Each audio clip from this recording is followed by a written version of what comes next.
சபரிமலையில பிரம்மச்சாரி ஐயப்பனை தரிசிக்கிறதுக்கு முன்னாடி ஐயப்பனோட இந்த இல்லற கோலத்தை தரிசிக்கிறதுக்கு ஒரு பெரிய காரணம் இருக்கு. ஆரியங்காவல ஐயப்பனுக்கு திருமணம் நடந்த கதை ரொம்பவே சுவாரஸ்யமானது. பாண்டிய நாட்டை சேர்ந்த அரசரின் மகளான புஷ்கலை அம்மாவை இங்க ஐயப்பன் திருமணம் செஞ்சுகிட்டதா ஒரு கதை இருக்கு. இந்த திருமணத்தை நினைவுபடுத்தும் விதத்துல இங்க வருஷத்துக்கு ஒரு தடவை ரொம்ப பிரம்மாண்டமா திருக்கல்யாண உற்சவம் நடக்கும்.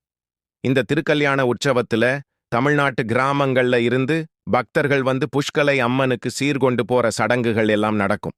இந்த சடங்குகள் தமிழ்நாடு கேரளா இடையில ஒரு கலாச்சார பிணைப்பை ரொம்ப அழகா கொண்டிருக்கும். ஆரியங்காவு கோவிலோட இன்னொரு மிகப்பெரிய சிறப்பு என்னன்னா, இங்க நடக்கிற பூஜை முறைகள் எல்லாமே பெரும்பாலும் தமிழ் முறைப்படி நடக்கிறது தான். கேரள சாஸ்தா கோயில்கள்ல பெரும்பாலும் தமிழ் சடங்குகள் நடக்கிறது ரொம்பவே அரிது. ஆனா இந்த ஆரியங்காவுல அந்த தமிழ் வாசனைய நீங்க முழுசா உணரலாம். பொதுவா சபரிமலை விரதம்ங்கிறது 41 நாள் பிரம்மச்சரிய விரதம்.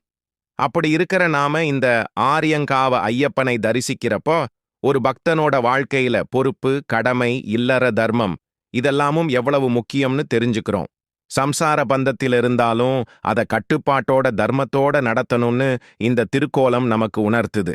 இந்த உணர்வோட சபரிமலைக்கு போனா பிரம்மச்சரிய விரதம் இன்னும் வலுப்படும்னு நம்பணும். திருமண தடையால கஷ்டப்படுறவங்க இந்த ஆரியங்காவு கல்யாண கோலத்துல இருக்கிற ஐயப்பனையும் புஷ்கலை அம்மாவையும் மனமுருகி தரிசிச்சா அவங்களுக்கு அந்த தடைகள் நீங்கி நல்ல வாழ்க்கை துணை கிடைக்கும்ங்கிறது பக்தர்களோட அசைக்க முடியாத நம்பிக்கை.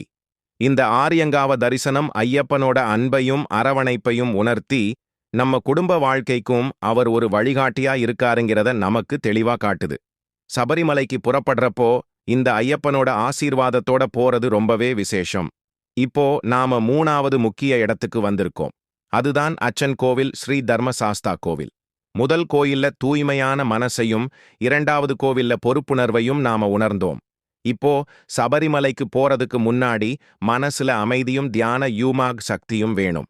அதை கொடுக்கிற அருமையான இடம்தான் அச்சன் கோவில் ஸ்ரீ தர்மசாஸ்தா கோவில். இது ஐயப்பனோட தியான கோலம்னு சொல்லப்படுது. இந்த கோவில் எங்க இருக்குன்னு பார்த்தா கேரள மாநிலம் கொல்லம் மாவட்டத்துல அச்சன் கோவில் ஆத்துக்கரையில தான் அடர்ந்த காட்டுக்கு நடுவுல அமைஞ்சிருக்கு.